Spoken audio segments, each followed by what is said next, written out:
Hey everyone, today I'm in my kitchen and I'm going to show you how to make a 3-ingredient strawberry sherbet. Got the 3 ingredients right here behind me. We've got orange juice, strawberries, and sweetened condensed milk. So I'm going to show you how to do it. So I'm starting off by using about 5 to 6 cups of frozen strawberries here.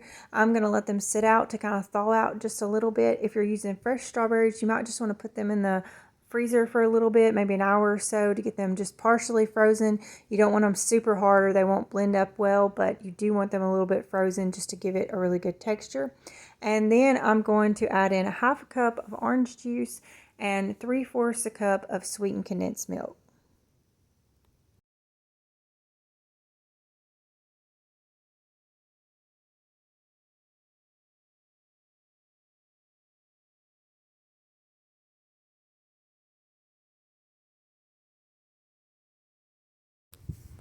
So now all you're going to do is just blend those 3 ingredients up, and you just want to make sure they get blended up really well together. Sometimes it takes adding just a little bit more orange juice to get the mixture going. I've got that centerpiece there in my blender and it helps mix it together really well.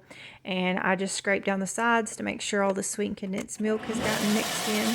And that's pretty much going to be it. Now you could eat it just like this. It's really good like this, but I like to put it in the freezer for a little bit so it gets a little bit harder. You can see there that it's just a nice soft texture. If you were going to eat it like this, I would definitely make sure you had some bowls in the freezer so that it would kind of stay cold for you.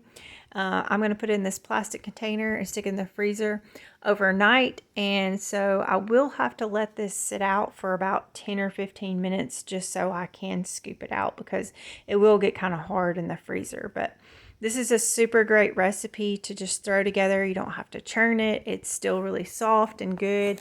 It also works really nicely with frozen peaches as well. So you can do that. You can kind of swirl them together, and that's really good. And we just really like it. And so here I let it sit out for about 10-15 minutes. I'm going to scoop it into a bowl, and we're going to have it as a nice little snack and dessert.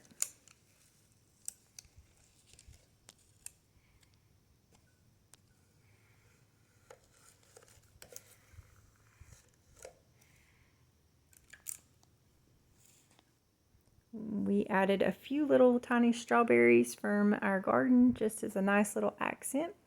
I hope you like this recipe. Thanks for watching.